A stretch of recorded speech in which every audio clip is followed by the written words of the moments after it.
Welcome, low ego action heroes. This is Debbie Levitt from DeltaCX.com. We're a full service CX and UX consultancy. Check us out. I need to redo the website, but take a look anyway. And today is the once a month early office hours episode. This was by request from the audience who said, hey, you do office hours while I'm sleeping. Can you book it at another time? So once a month, I think on the third Tuesday, I think it's the third Tuesday of each month, I do an early office hours in addition to the late office hours. So 10 a.m. Italy time and 6:30 p.m. Italy time. So I hope I'm catching everybody in Europe and Asia and Australasia and some Americans who haven't gone to sleep yet but should. So the office hours show means that you can ask absolutely any question you have, and I will be happy to answer those questions live. Spammers will not be tolerated, so I should probably open up my window just in case we get spammers. I guess I'm popular enough on YouTube now that I now get Russian porn spam links while I'm streaming, so please don't click on those if any of them pop up. Just a tip from me, free advice. You won't be glad you did. So yeah, just in case, I'm ready for quick action on those. So again, if you have any questions at all, please put them in the chat room, or if you need to ask anonymously, you can use deltacx.link/ask. And in fact, I will change the thing up in the corner to that one for this show, deltacx.link/ask. You can ask a question anonymously. They come into my email and I will check them out. Also, a quick thanks to everybody who financially supports the channel, especially at our mid-level and senior levels. It is, of course, totally optional to financially support this channel, but thanks to those who do, since I buy delicious chocolate chips. Okay, so let's start with today's first question. And in fact, I only got one question ahead of time. So if you have a question, you are next. There will be no waiting. Oh, great. Tanzila has a question. So your question will be second. Thank you so much for putting up that question. Let me copy and paste it into my system.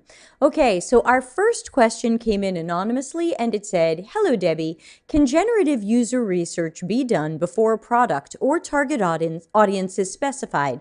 This is about a new product team and the first agile sprint won't start for 4 weeks. Details are still being ironed out. Seems like an opportunity to talk to potential users or gather data, but how do you recommend it be done? This is such a great question, and I've been getting so many questions like this lately, and especially in response to some articles I've written on Medium where people think, oh, we just have to guess at stuff and put it out and see if people like it. And I'm like, no, there's a lot of other ways to do this that are less risky. And people are like, huh? So it sounds like this isn't really out there. Excuse me.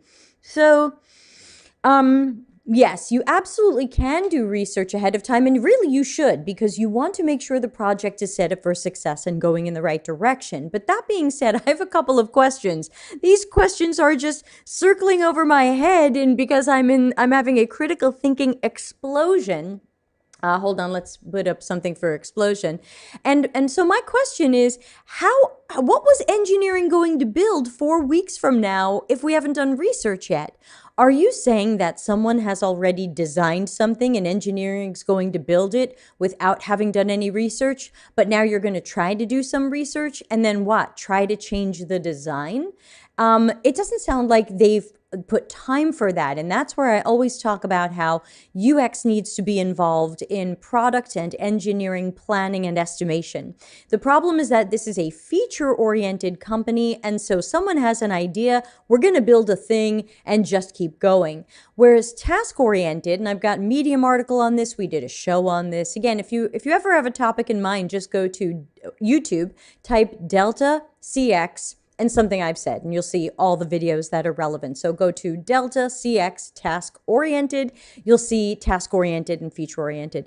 In a task oriented world, we do that generative research first so that it's not only going to inform our designs and eventually the engineers, but it's going to inform our strategy, goals, initiatives, KPIs. It's going to inform our product prioritization and features.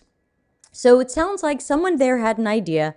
They just guessed at it. Engineering's going to build something in 4 weeks. Do we even have designs? So this is where I always wish that some of you sent longer questions, because there's so much context that I'm missing here that it's hard to give really specific advice. But going back to what you originally asked, which is really, can you do generative research without a product or a target audience?